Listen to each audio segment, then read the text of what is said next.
May 0% installments daw si Lazada. Paano nangyari yun? Tara, alamin natin.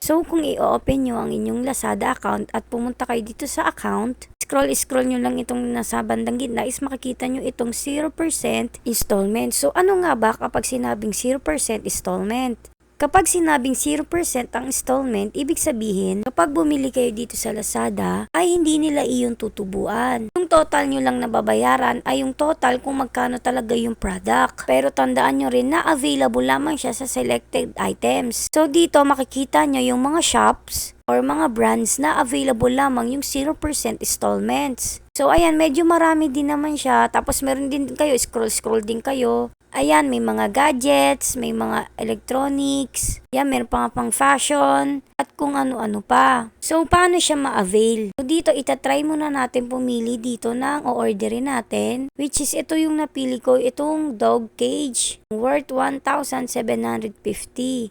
So, ayan, pagka-click ko, is i-add to cart ko na siya or i-buy now ko na siya. Tapos i-click nyo na agad yung select payment method. So dito mapapansin nyo na nakalagay na dapat 3,000 pataas yung magiging purchase ninyo para makomplete yung payment method. So ayan, kaya pinalitan ko siya at pinili ko itong mga lutuan. So ayan, same process pa rin. Click nyo yung select payment method.